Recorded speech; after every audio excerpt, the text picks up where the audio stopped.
Hello everyone. So today we are going to discuss about self inductance. Now हम लोग self induction के बारे में भी पढ़ चुके हैं और सेल्फ इंडक्शन में मैंने आपको बोला था कि जिस कॉइल में करंट फ्लो होता है उसी कॉइल में फ्लक्स लिंक होता है. ठीक है. सेल्फ इंडक्शन का मतलब ही यही होता है कि खुद का खुद में.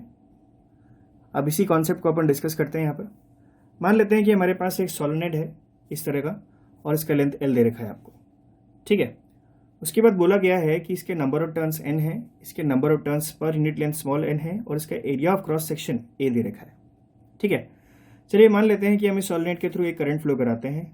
उस करंट की वजह से यहाँ पर एक मैग्नेटिक फील्ड होगा, उसके थ्रू एक मैग्नेटिक फ्लक्स लिंक होगा एंड सो ऑन. जो प्रोसेस अपन डिस्कस कर चुके हैं, स्टेप बाय स्टेप डिस्कस करते हैं. When current is passed through the solenoid, अगर यहाँ एक करंट पास किया अपन ने तो इस करंट की वजह से इस सोलेनोइड की एक्सिस पर एक मैग्नेटिक फील्ड आ जाएगा और अगर आप उस मैग्नेटिक फील्ड को रिप्रेजेंट करते हैं तो इस तरह से रिप्रेजेंट कर सकते हैं ना. ये जो मैग्नेटिक फील्ड है वो इस सोलेनोइड के हर टर्न को क्रॉस कर रहा है. तो अगर किसी एक टर्न के थ्रू फ्लक्स फाई पास हुआ है तो सभी n टर्न्स के थ्रू जो टोटल फ्लक्स पास होगा that will be n phi. So the flux linkage through solenoid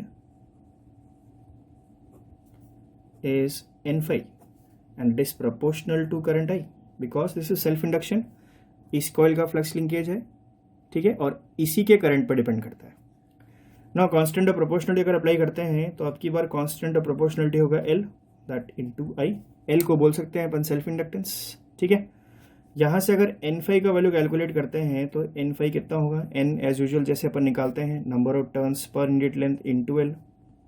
ठीक है. That will represent the total number of turns into flux. Flux में हो जाएगा BA. नाउ आप देखो मैग्नेटिक फील्ड किसका, इसी का. एरिया भी किसका, इसी सोलेनोइड का, क्योंकि एक ही है. आगे बढ़ते हैं. n into L as it is. Magnetic field of solenoid is mu naught NI. Area A of the solenoid A मान रखा है तो एज इट इज लिख दिया अपन ने. This will be the value of n phi. ठीक है. अगर मुझे सेल्फ इंडक्टेंस निकालना है तो L का वैल्यू निकालेंगे यहाँ से n फाई अपॉन I और ये हो जाएगा यहाँ से mu naught n square AL. So this will expression represents the expression for self inductance and self inductance का वैल्यू आपकी सोलेनोइड के number of turns per length पर, एरिया ऑफ क्रॉस सेक्शन पर और length L of the solenoid पर depend करता है. ठीक है. तो ये सेल्फ इंडक्टेंस का एक्सप्रेशन होता है. Fine, this is clear. ना अब इसी से रिलेटेड एक छोटा सा कॉन्सेप्ट और है जो हमें यहाँ डिस्कस करना चाहिए. ये तो डिस्कशन हुआ अपना कि जब अपन किसी कॉइल में करंट फ्लो कराते हैं और इससे फ्लक्स लिंक हो गया. फाइन. ना जो करंट हम यहाँ पर फ्लो करा रहे थे उसकी वैल्यू थी I. तो when a current I is passed through the solenoid and so on, जो प्रोसेस हुआ अपन ने डिस्कस कर लिया. लेट अस कंसीडर कि जो करंट अपना फ्लो हो रहा है सोलेनोइड के थ्रू वो current with respect to time change हो रहा है. That is if current varies with respect to time. अगर I करंट वेरी करेगा विद रिस्पेक्ट टू टाइम तो n phi equals to LI की जो इक्वेशन है उसके बेसिस पर हम ये कह सकते हैं कि अगर I वेरी करेगा तो फ्लक्स का वैल्यू भी हमेशा इस सोलेनोइड के थ्रू क्या करेगा, वेरी करेगा. और अगर I varies with respect to time then flux varies with respect to time and if flux varies with respect to time there will be a induced EMF. ठीक है. तो अगर करंट I वेरी कर रहा है विद रिस्पेक्ट टू टाइम तो हम एक काम करते हैं, दोनों तरफ with respect to time differentiate कर देते हैं. This will become d/dt of n phi is equal to L multiplied by di/dt. As L is constant हमने उसे बाहर निकाल लिया.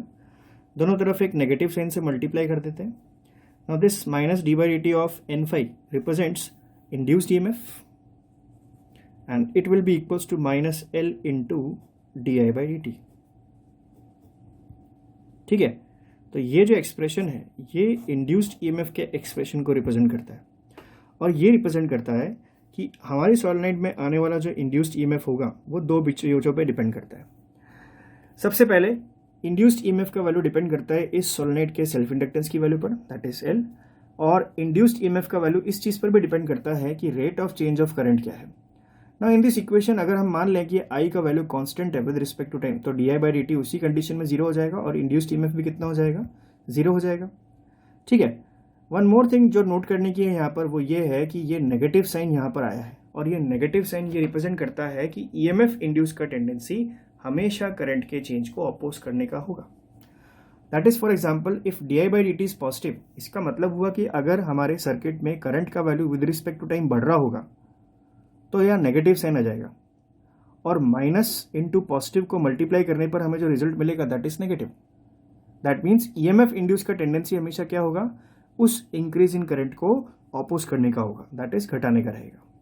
Similarly if in our condition अगर D I by D T negative होता है, इसका मतलब सर्किट में करंट का value with respect to time decrease हो रहा है, लेकिन नेगेटिव इंटू नेगेटिव करने पर ईएमएफ इंड्यूस कैसा हो जाएगा, positive. That is again EMF की अपोज करने की टेंडेंसी दिख रही है यहाँ पर।